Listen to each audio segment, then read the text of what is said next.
Well, hello once again. Thanks for joining me for the Be the Leader podcast. I'm incredibly excited about this conversation.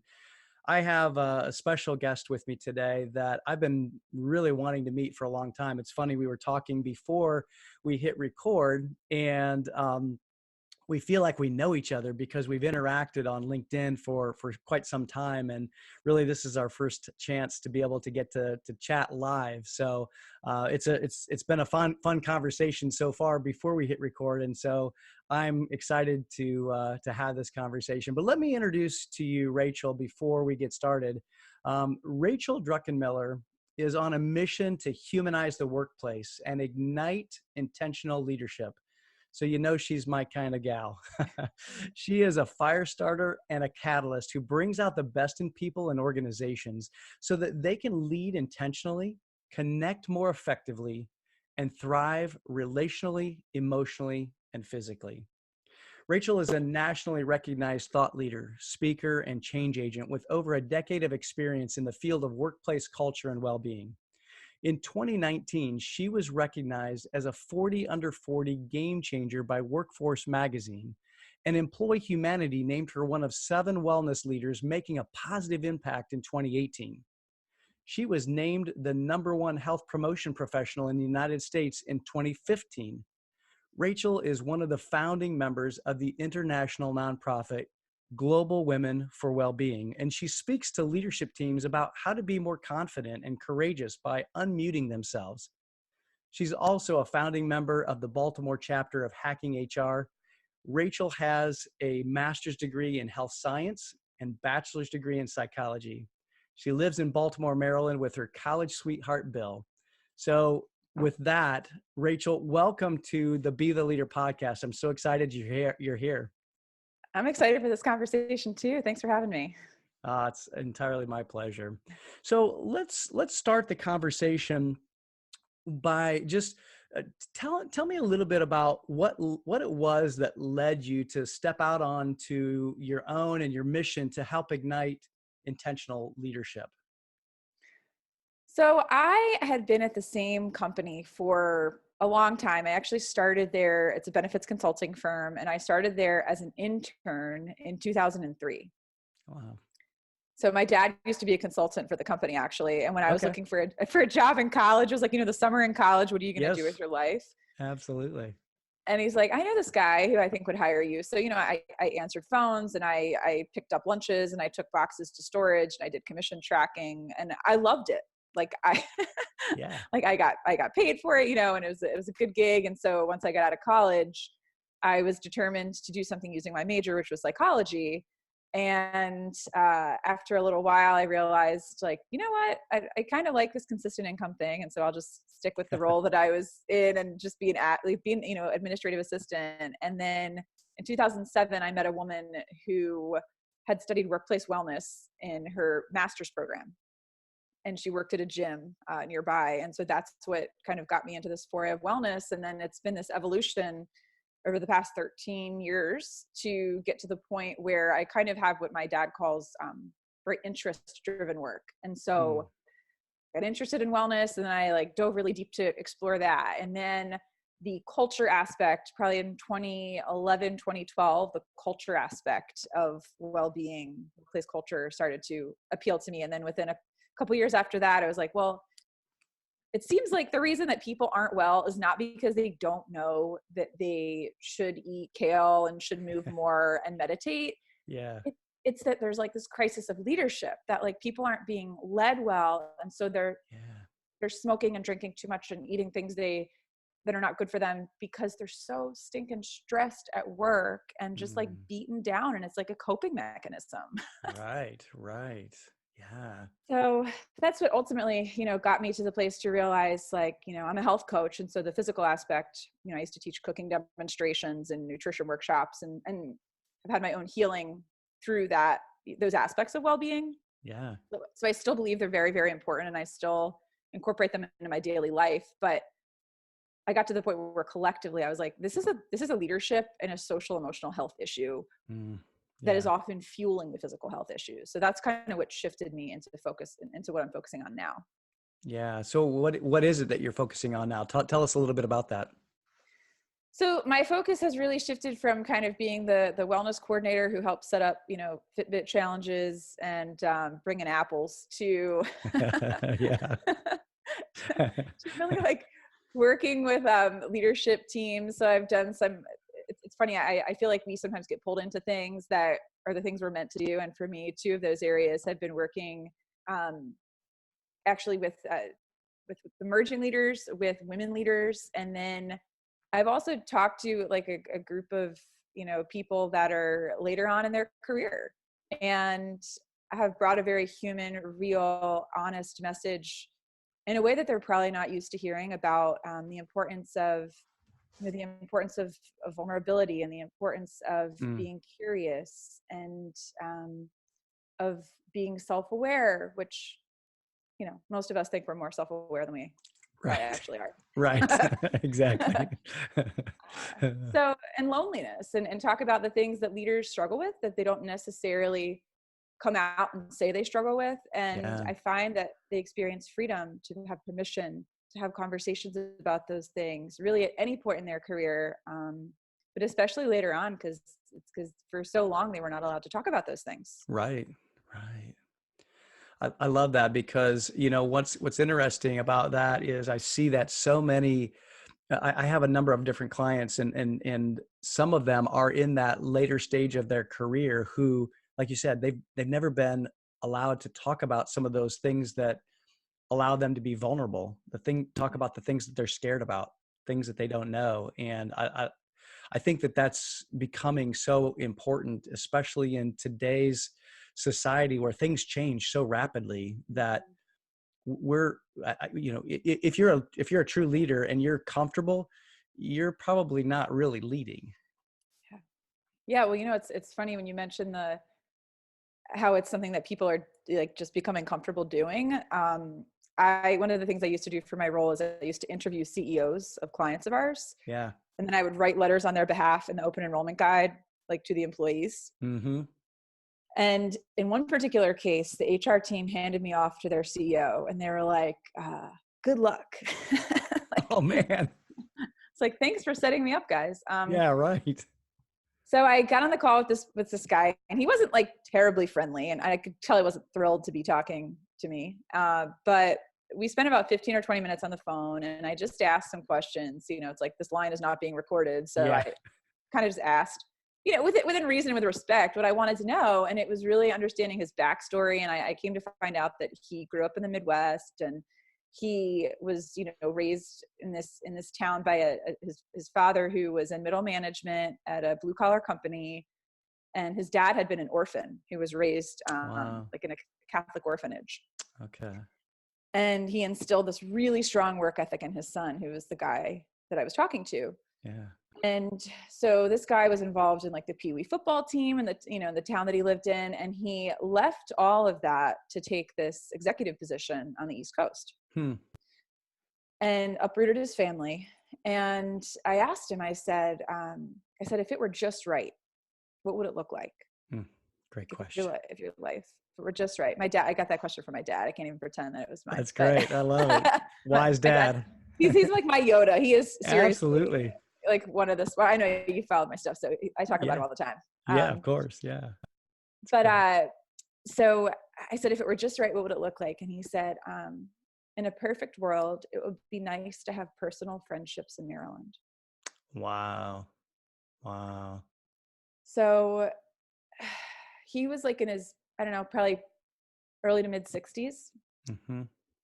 And he wasn't a jerk. Like he was just lonely. Right. Right. Um, Isn't that interesting? yeah, he That's admitted it. that's yeah, that's so interesting. Wow. Yeah. So how did you take that CEO then to like the next step? How did you help that CEO? Well, in that particular role, it was just my job to sort of get his story. Okay. So, Okay. it wasn't my job to coach him. Yeah, sure.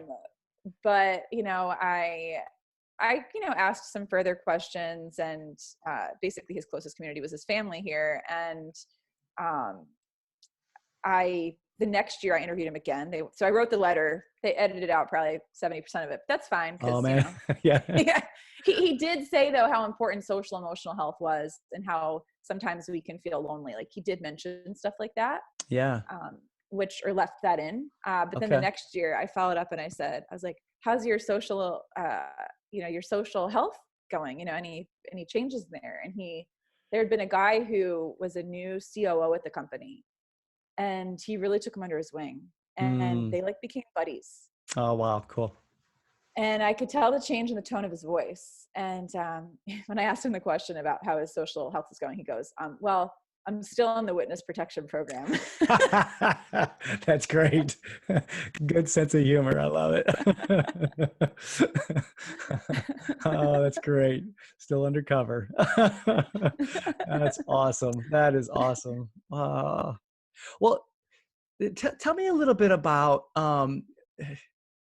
you in your bio. You talk about intentional leadership, and when I read that initially, I thought to myself, wow, first of all, I love the word intentional because it's really where I started some of my growth path as well. And so what does intentional leadership mean to you? And why is that important for organizations all over the world to really ignite and have as a key component of their business? So I think I'll first say why I use that word and kind of what the opposite is to me. Okay. And I think the opposite is running on autopilot, Yeah. where we're just heads down. Okay, I'm the leader. I'm in charge. I'm going to call the shots. I have made it this far, so I must be doing something right. So I'm just going to keep doing what I'm doing. It must be working. Mm-hmm. Kind of this like blinders approach Yeah. to leadership. Right? I've got Right. my blinders up, and I've been successful. So I should just keep doing this. Mm. And there's not necessarily that self-awareness component to pause and to like allow the mirror to reflect back from other people. How am I doing? Right. Like, what am I doing particularly well? And is there anything I could do better or differently? Is there anything I'm doing that is like really ineffective Mm-hmm. or disruptive in some way? And I think it requires a tremendous amount of courage and humility Yeah. to both ask questions like that Mm-hmm. and then be willing to do something about it. Right. Right. Um, so I think of intentional leadership as people who are willing, again, to be self-aware, to do the work, to understand what their strengths are, and to understand what can happen if that strength goes too far. Mm-hmm. Um, so, for instance, like I'm on StrengthsFinder. I'm a big junkie for Clifton Strength Me too. stuff. Yeah, I love it. Right, like Yeah. nerd out. Yeah, exactly. I'm with you.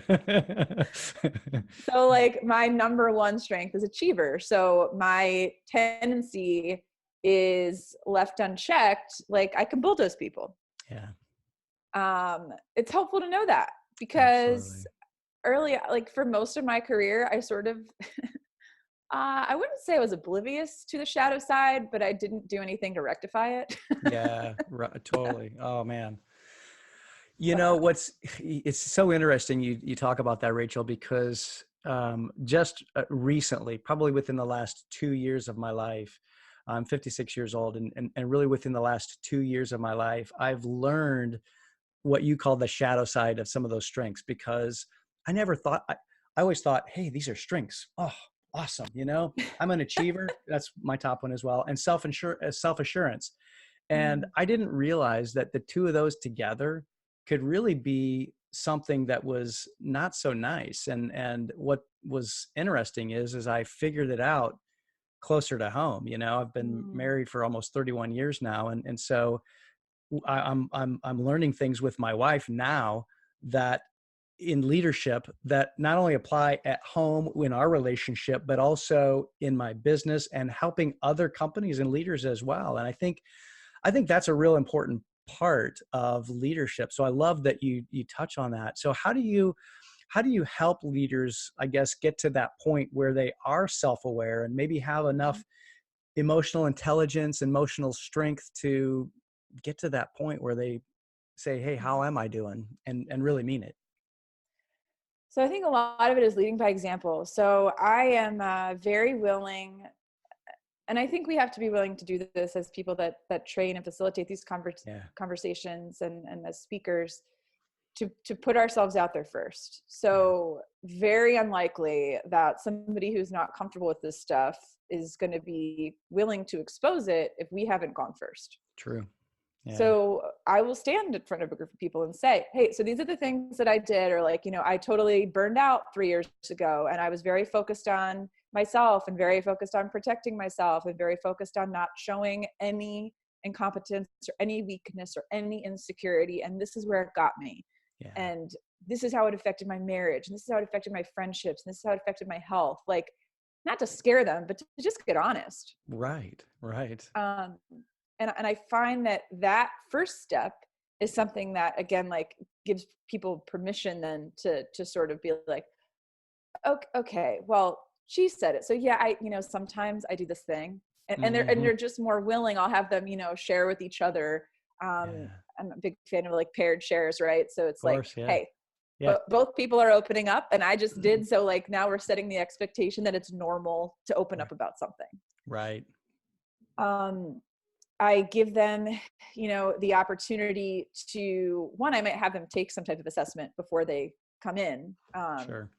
and, have their results in front of them and have them talk with like, okay, so you see your top strength in this particular area, whether it's a character strength or a Clifton strength, and say, okay, how does this show up for you? And when you're at your best, how are you using this? Right. And if you're using this to an extreme, how does that show up? So we develop self-awareness more so when we do the reflective work rather than when someone comes in and tells us who we are. No doubt about it. Yeah.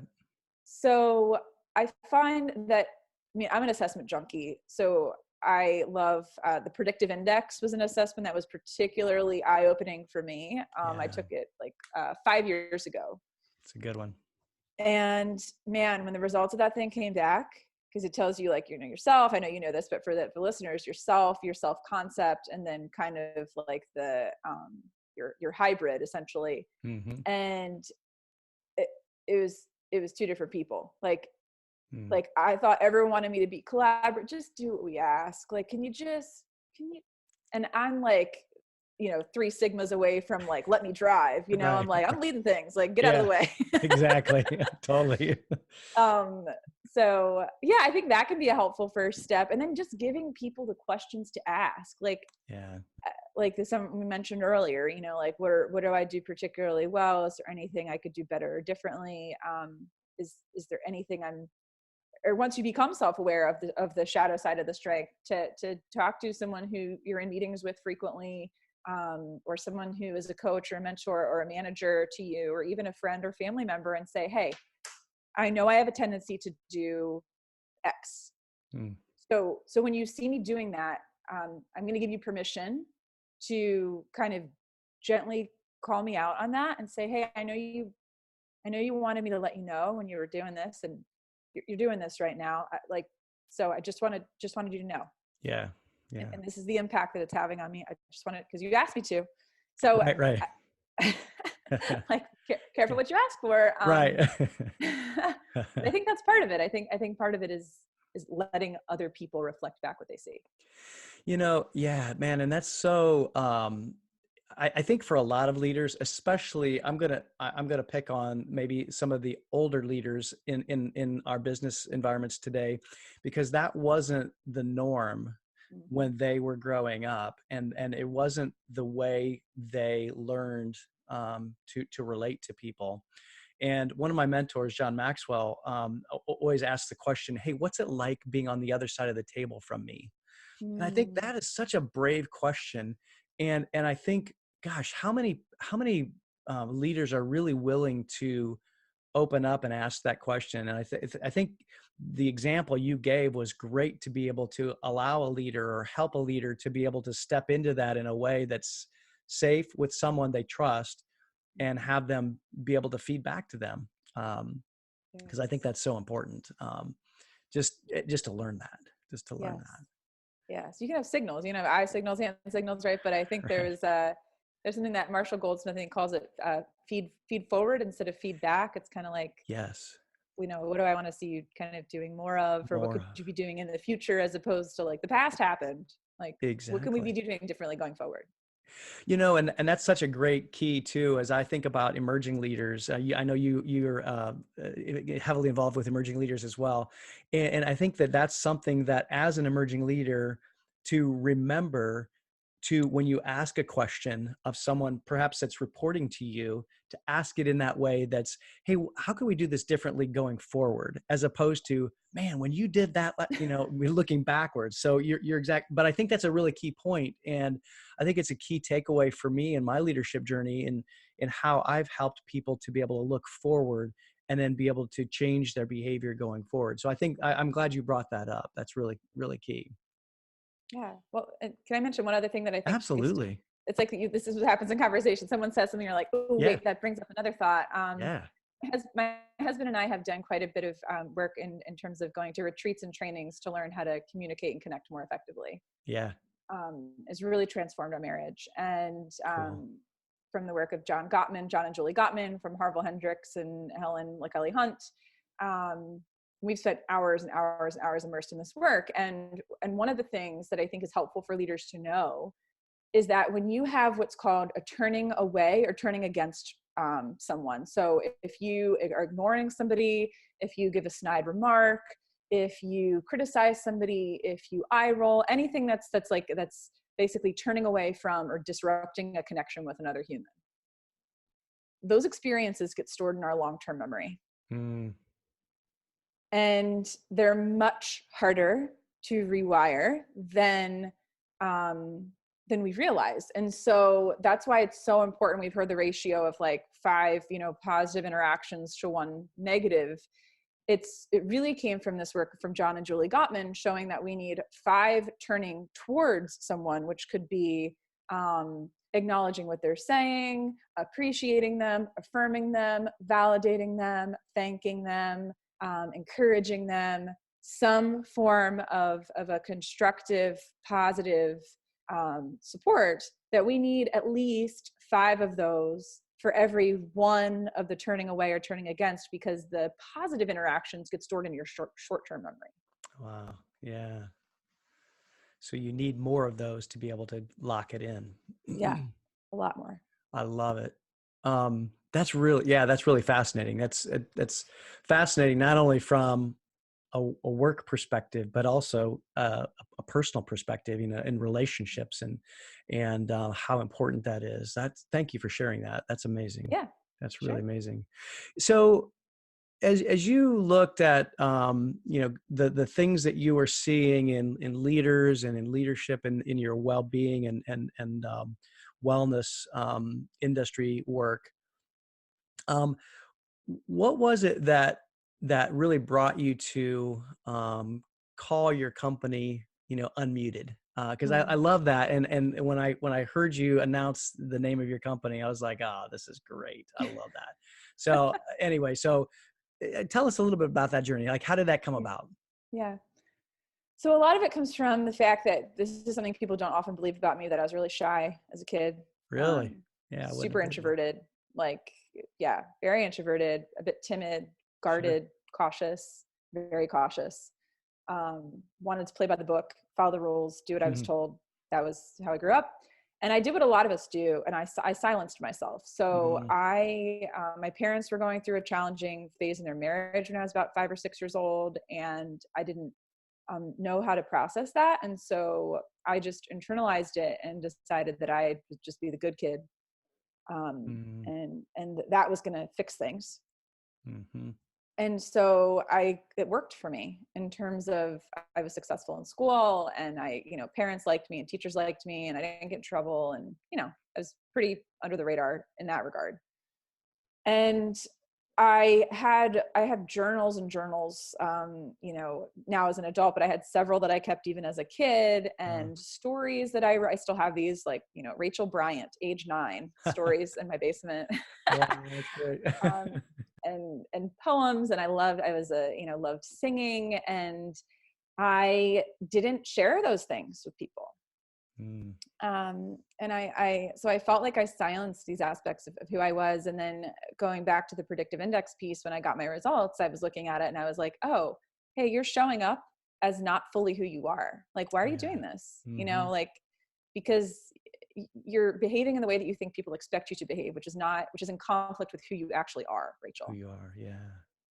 And so for me, part of it was that I was going through a speaking training about a year ago, and I was telling a story about gospel choir and how that was the place I remember this. that I really first let myself use my voice in my speaking work as a Mm. speaker, use my singing voice in my speaking work. Yeah. And I almost left it out of my script, and I put it in at the last minute, and I was like, should I actually like sing this part? Like, would that be weird? And I did. And the response I got was like, so not, I mean, not what I expected. It was so encouraging and so emphatic. And I'd sung in front of people before, like Yeah. some capacity for the past 15 years, but not in my corporate work. Mm. And the response I got was just like, oh my gosh, this is like who you are. Yeah. Like, you have to include this in your work. Like, you're talking about voice and finding your voice. And I struggled with losing my voice quite a bit, multiple times over the Mm. past 15 years. I had vocal nodules at one point, Oh, which wow. makes your voice very breathy. Mm-hmm. And so I felt very certain that, and I had acid reflux for 10 years, which Wow. doesn't do a whole lot of good for your vocal For your cords. vocal cords. Yeah. And so I knew what it was to be silenced, like Hmm.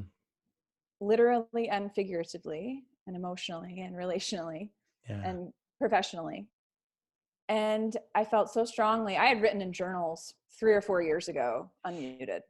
I Wow. I had it in there, but I wasn't ready to release it Mm-hmm. yet. Mm-hmm. And so I was trying to come up with names, and I was throwing all these words around. I was like, this is the thing that has been there the whole time. What do you just use this? Like, Yeah. Yeah. and so yeah, that's what felt right to me, was to say, this is about stepping into the fullness of who we're called to be, about being bold, about being courageous, about being vulnerable, about using our voice for good, about advocating for ourselves and what we want, and for advocating for others and lifting them up and encouraging them. And so I couldn't think of any other word that captured all of that other than unmuted. Yeah. How did that make you feel? Like to actually put it out there. Like freedom. I mean, I I was so excited. I was just so excited because I finally felt like I wasn't in conflict with myself. Mm-hmm. Mm-hmm. Like, when I put it out there, I was like, this is who I am, like, and I am proud. Like, I love the song from The Greatest Showman, This Is Me. Yeah. Um, That's great. like, I'm who I'm meant to be. This is me, Yeah. and putting my stake in the ground, and this is what I represent, and this is what I believe. And I felt so excited. Mm. Uh, yeah. Love it. Yeah.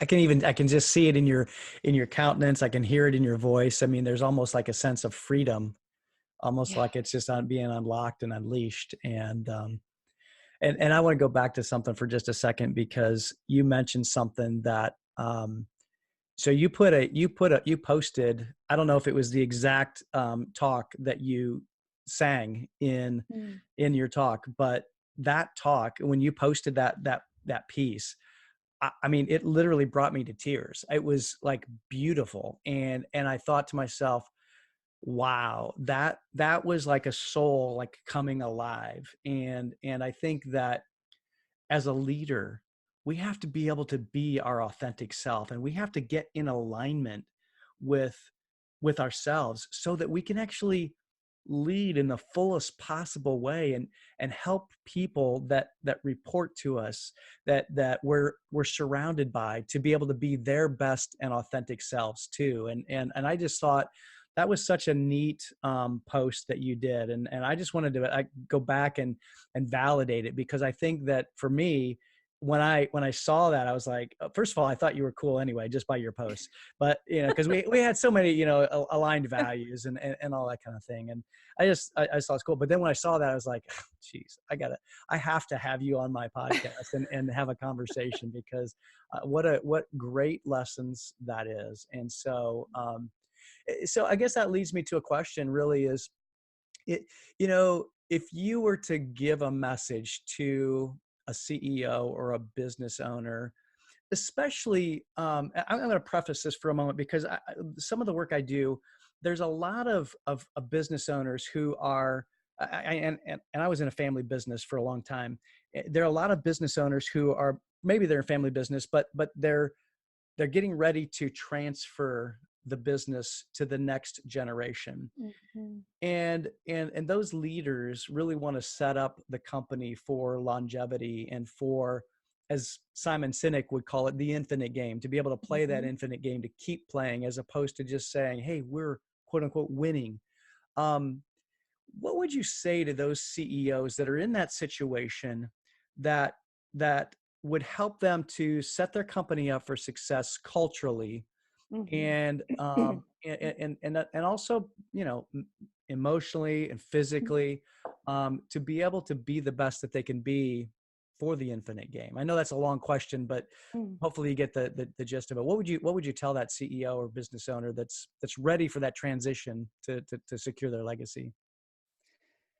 I mean, I would get really clear on, I feel like there's so much power in storytelling Mm, from like the beginning. So why did you start this organization? mm-hmm, And what was the purpose? Who did it? There's a question by Patrick Lencioni in the book, The Truth About Employee Engagement. And one of the questions that really leads to employee engagement is, if we can answer it, it's who am I helping and why does it matter? yeah, So yeah, is it clear to every single person who works there mm-hmm, who they're helping and why that matters? yeah, With the impact is beyond making money, because if people don't have a connection to an impact of their work beyond making money, mm-hmm, like the impact of the money is going to wear off at some point. yes, indeed. And so I think telling stories, having legacy stories of when you first started the company, like what were some of the challenges that you ran into? What were some of your first successes? What were you most excited about? Who did you help that really thrilled you? What kind of impact did you have that really felt meaningful and purposeful and significant for you? And to across the organization, from people of all different levels, ask those types of questions and begin to collect a story bank, Mm, whether it's in written form with pictures or through video, um, to begin to just, because companies, really great cultures are rooted in really great stories. yeah, very true. And I think organizations could do so much of a better job of capturing those stories. Mm, Even of the impact of the organization on you as an employee. Like perhaps, hey, this opportunity allowed, getting this job gave me the opportunity to save to buy my first home, mm, to be able to have the support and the infrastructure to start a family, to have my son be the first one in my family who goes to college. mhm. It allowed me to pursue my purpose of, helping and serving people in this way. Like, I think one of the most important things leaders can do is to collect and share stories, like campfire story time, right? Yeah, yeah. Um, and get clear on the values, and then also like the core values of what do we stand for, what do we believe, um, and who do we serve and why. Mhm. I, I would say that would be a first step, and then just be a total open book. I think my dad does a lot of work with what he's calling, oh gosh, what's he calling it, sort of like the next phase of when people are retiring and they suddenly feel this sense of purposelessness, Yeah, um, yeah. and there can be this covetousness of knowledge Mm. that happens of, my only relevance is because I know the history. And if I give that away to somebody, I'm irrelevant suddenly. Oh, yeah. And so I think part of it is to be a total open book for the next generation of leaders. What have you, these kind of questions you're asking me, what have you learned? Mhm. What do you wish you knew early on in your career? Yeah. Um, what are the things that have helped you be particularly successful? And if you could go back and redo them, what are the things that you would do totally differently here? Mm, Like yeah. to be an open book, and to really pour into those leaders that are coming up next in the ranks, Mm-hmm. and emphasize the importance. I was talking to a executive coach yesterday who leads CEO roundtables, and he has monthly coaching calls. They have monthly get-togethers with the executives, and then they have Yep. monthly coaching calls, and they talk about, he's like, I want to know about their, how their business is going. I want to know how their relationships are going, and I want to know how they're doing from a health and fitness perspective. Yeah. Yeah. Like those three areas really matter. So, I mean, those are a couple things I would Yeah. say starting off. Those are great. Those are brilliant. And I would totally and wholeheartedly agree. And I think those three areas that you just mentioned were, the kind of the trifecta of, being able to be what I'll call, I don't like well balanced, but I like well integrated, being a well integrated human, to be able to have, relationships and business and all of those things to come together, to really be fully integrated. Mm-hmm. So something you said, the question you asked, I wanted to actually just then ask you. So who do you help, and why does that matter? So I help a couple different groups of people. I broadly, what I do is I help all the groups of people I do use their voice to advocate for themselves and what they need and want so that they can thrive. Mm, And when I say that, I mean advocating for themselves if they need help. I think as leaders, oh man, this is one area of growth for a lot of people, yeah. because we assume if we're leading that, oh, well, I should have it all figured out. And if I don't have it all figured out, I'm somehow inadequate. And so I'm just going to cover up what I don't know. Mm, Big mistake. I did that for a lot of my yeah. career.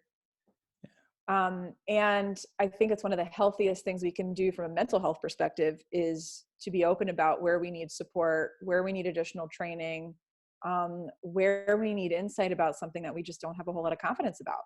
Mm-hmm. Because I feel like most people just aren't honest about that. So that's one of the things, but I really feel like I help create a safe space for people to be open and honest about what they really want in their lives and in their work. And I'll give an example of what I mean by that.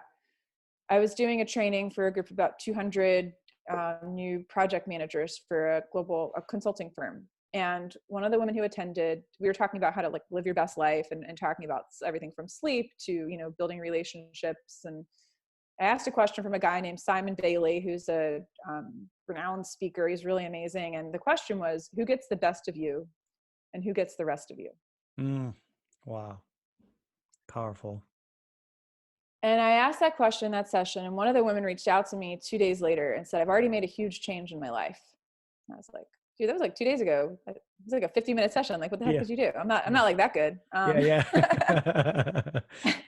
And she said, after that session, I took that question of who gets the best of me and who gets the rest of me back to my partner. And she was a single mom who was splitting her time between a project in the Mid-Atlantic and in the South, and was traveling more than she anticipated. And she just realized she wasn't giving her family her best. Mm, And talked to her partner about it. And the next day, so this highly motivated woman, the next day she went to her boss and asked for a change in her role so that she could be rolled off of the travel project and be solely based in the Mid-Atlantic office. mm, And she said, Rachel, she's like, Rachel, I slept better last night than I have in a year. wow. Wow. And we've stayed connected, and I've seen her progress and whatnot. But to me, that's an example of the essence of what it means to be unmuted, right? Like you Mm-hmm. hear the message, you have this realization about your life. I'm not afraid to ask people difficult questions that make them squirm a little bit. Yep. Totally fine. That's how we Yeah. grow, getting uncomfortable. Absolutely. And then really having this, so when I say the word catalyst, I think of a catalyst as somebody who shows up, affects a change, and then moves on. Like I'm here to start, like some people are there to like then guide people through the rest of that. That's not where I am at this point in my career. I may do that at some point, like to do coaching. Sure. But right now I'm spreading fires. And And I don't think that's reckless. I think that people need to wake up, and they need someone to wake them up. And so that's one of the things I feel I'm called to do, is to wake people up to what they're missing in their own life, or what they're not being honest about. And so that's an example of somebody who took that and then used her voice to ask for what she needed and wanted. And then as a result, it not only affected her family and her relationships because she wasn't traveling anymore and was able to be more present, but it also affected her sleep because, I Yeah. mean, it's all connected. So Mm. that's an example. I feel like it's easiest to answer that question with an example of Sure. that's what it looks like, as I help to equip and empower people to do the difficult things, to have those courageous conversations, and to be advocates for themselves and what they want, and to not be a victim of their life. Yeah, I love that. I love that so much. And if I could encapsulate some of the things that you've said and that this conversation has brought out, is especially for leaders, is asking questions. I mean, the thing that you started off with, you started asking, giving some examples of questions, and that I think has been one of the most powerful things that I can either teach or help a leader understand, is the power of questions. Mm. And you're asking great questions, and you, by doing that, then you do create that fire, that spark to self-awareness. And I think that that's the beginning of all growth, is that self-awareness and being aware. And you can't do that unless we ask questions, and sometimes they are the questions that make you squirm. Yeah. I love it. I love it. Well, Rachel, I want to be respectful of your time, and this has been an amazing conversation. And like I said earlier, I could probably, talk with you for an hour, hour and a half, and maybe we'll do that at another time, and Sure. maybe you'll come back again. But where can people get a hold of you? How can they connect with you, find out more about what you're doing and how you're helping companies and people all over the world? So LinkedIn, I'm most active on LinkedIn, and it's Rachel Druckenmiller. So I got a pink dress on, so that's easy to find my, face and whole. My website is unmutedlife.com. So it's UNMUTED life.com. And so on there, I have like different videos and topics I speak about, and podcast interviews I've been on, and blog posts. And then I'm on Instagram at unmutedlife. And I just reset up a Twitter page. I'm so not a tweeter, but I know. so I have 0 tweets and 0 anything on there, but I finally set it up yesterday, and it's Awesome. at Unmuted Life. So I intend to make that a bit more active, but those would be, I'd say, the best ways to stay Awesome. connected. And feel free to send a message. I always love, hearing about what from these conversations really stuck with people and whatnot. So I'd love to hear from you. So I yeah. love it. Yeah. Thank you. Thank you for being on here. And for those of you who are listening and maybe even watching, definitely put in the comments below, reach out to one or both of us. Let us know what you took away from this conversation, because a conversation, it really is, multiple avenues, and it's not just the two of us talking. We want to be able to have a conversation with you as well. And so we'd love to hear your thoughts in the comments below, wherever you're seeing this, whether it's on LinkedIn or YouTube or wherever. And definitely reach out to Rachel to see how she can help you and your organization to grow and to really spark that fire for your unmuted life. And Rachel, is there anything else that you'd like to share today, just to kind of put a bow on our conversation? I would say there's a question from a book that I read a lot of books. And one of the questions, and there's a book, I was chatting with somebody else about this the other day, is called The Art of Possibility, and by Benjamin Zander. And the question is how can I be a contribution today? Mm. So I think part of being intentional, the first part of being intentional, is that in your everyday interactions, it's not these grand gestures. Like, that's not what intentionality is about. Yeah. It's about being intentional with smiling at people, with saying hi to people, with, if you get a nudge to send a text message to somebody, that you wouldn't ignore that, that you would be like, I have no idea why that person came to mind. I'm going to reach out to them and see how they're doing. this does little acts of intentionality in your personal life. The more we practice those behaviors, the more that we get used to, showing up in a more real and authentic way with people and being more present with them, the more that's going to spill over into our professional, lives as well. So I would say just start by taking those little steps of intentionality in your everyday life. Wholeheartedly agree. Rachel, thank you again so much for being here. This has been just a delightful conversation, and I really learned a lot as we talked, not only about your journey, but also really being more intentional as well. And that's a big thing for me, and I love that. And so it's a delight to have you here, and that's been really a pleasure. So thank you. Yeah, thanks for having me. I love the conversation. I look forward to hearing it when it's all together. Awesome. Awesome. Well, thank you for those of you who are listening and who have made it this far into the conversation. Thanks for listening and watching. We really appreciate it. Definitely reach out to us. Tell us what you took away. And until next time, be the leader, be intentional, and bye for now.